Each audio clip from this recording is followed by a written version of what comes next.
Sebermula adalah bunyi, Aliwahana. Buku ini adalah esai agak panjang tentang Aliwahana, pengubahan dari suatu jenis kesenian ke jenis kesenian lain.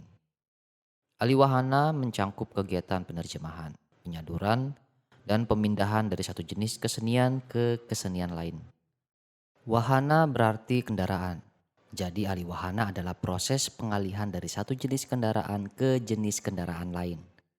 Sebagai kendaraan, suatu karya seni merupakan alat yang bisa mengalihkan sesuatu dari satu tempat ke tempat lain. Wahana diartikan juga sebagai medium yang dipergunakan untuk mengungkapkan, mencapai, atau memamerkan gagasan atau perasaan. Jadi, pada intinya, pengertian itu adalah pemindahan dan pengubahan. Dalam arti yang lebih luas, istilah ini bahkan juga bisa mencangkup pengubahan dari berbagai jenis ilmu pengetahuan menjadi karya seni.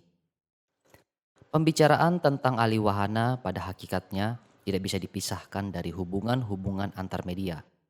Namun sebelum membicarakan media, kita rapikan dulu pengertian wahana. Setidaknya ada dua konsep penting yang dicangkup oleh istilah itu. Yang pertama, wahana adalah medium yang dimanfaatkan atau dipergunakan untuk mengungkapkan sesuatu. Yang kedua, wahana adalah alat untuk membawa atau memindahkan sesuatu dari satu tempat ke tempat yang lain. Sesuatu yang bisa dialihkan itu bisa berwujud gagasan, amatan, perasaan, atau sekedar suasana. Selama ini kita belajar bahwa masing-masing media berdiri sendiri dan bisa dipisahkan dari yang lain meskipun dalam kenyataannya medium selalu hadir bersama-sama. Elestrom menjelaskan masalah dasar itu. Katanya, tidak ada gunanya membicarakan tulisan, film, pertunjukan, musik, dan televisi dengan berpikir seolah-olah masing-masing itu adalah pribadi-pribadi yang bisa kawin dan cerai. Dan dengan tenang berpikir bahwa semua media pada dasarnya bercampur secara hermaprodit. Hermaprodit adalah binatang, bunga, atau manusia yang memiliki kelamin atau ciri-ciri jantan dan betina. Yang menjadi dasar pemikiran adalah bahwa yang penting memahami apa saja yang berbeda dalam berbagai media itu dan bagaimana perbedaan-perbedaan itu dijembatani. Itulah yang dimaksudkannya sebagai hakikat intermedialitas. Menurutnya, studi intermedia sudah lama dilaksanakan dalam berbagai cabang ilmu dan pendekatan dalam estetika, filsafat, semiotika, sastra bandingan, studi media, dan studi seni bandingan. Pemahaman tentang media itu apa? Dan apa sebenarnya hubungan intermedia itu memiliki implikasi penting dalam studi tentang seni dan media, eksplorasi, sinema, ilustrasi, puisi, visual, remediasi, adaptasi, multimedia, dan sebagainya. Medium berarti tengah, interval, antar spasi, dan sejenisnya. Dalam pengertian standar yang ditemui di kamus, dikatakan bahwa medium adalah saluran bagi mediasi informasi dan hiburan. Karena definisi itu sejalan dengan apa yang dikatakan Horace, util dulci atau berguna, maka seni juga tercakup dalam pengertian tersebut. Seni tidak hanya mencakup satu jenis media, tetapi berbagai genre, yang dalam kaitannya dengan pembicaraan ini adalah wahana. Sudah disiratkan sebelumnya bahwa puisi misalnya adalah media karena jenis kata itu termasuk seni. Ketika puisi dijadikan musik, ia beralih wahana dan karenanya mengalami perubahan sesuai dengan wahana yang baru. Dalam pengertian ini, setiap media adalah kumpulan wahana. Film adalah media sekaligus wahana, tetapi di dalamnya ada banyak wahana. Televisi adalah media dan di dalamnya kita mendapatkan juga musik dan film misalnya. Yang keduanya juga didefinisikan sebagai media. Pertunjukan adalah media. Di dalamnya kita mendapatkan juga berbagai jenis media seperti musik dan tulisan dan bahkan juga film. Sebagai salah satu genre seni, seni rupa tentunya juga media. Dalam seni rupa yang berkembang sekarang ini kita tidak hanya mendapatkan rupa tetapi juga bunyi dan kadang-kadang bau dan gerak seperti yang sering kita saksikan dalam seni instalasi. Keberadaan berbagai media dalam satu media menunjukkan bahwa konsep media sangat lentur. Itu sebabnya Elestrom mengutarakan pandangannya bahwa tidak mungkin memisahkan media seolah-olah masing-masing bisa berdiri sendiri dan bisa pisah lalu kawin lagi. Semua teks kultural adalah mix media dan bahwa kita mulai memahami konstelasi modalitas sebagai hubungan-hubungan tensional dalam pengertian bahwa pencampuran modalitas dan tentu saja media selalu merujuk ke konteks histori dan ideologis yang lebih luas. Modalitas tidak bisa dipisahkan dari pembicaraan tentang intermedialitas. Sikap ini, pada hemat saya, membantu kita untuk memahami hubungan antara media dan modalitas. Istilah modalitas ada kaitannya dengan mode yang juga dipergunakan dalam sangat banyak bidang ilmu yang berbeda-beda.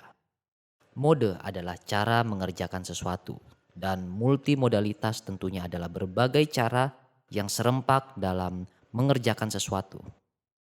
Dalam studi media dan linguistik, multimodalitas kadang-kadang mengacu ke kombinasi teks, imaji, dan bunyi, dan juga kadang-kadang mengacu ke kombinasi indera manusia, yakni penglihatan, pendengaran, penciuman, perabaan, dan sebagainya.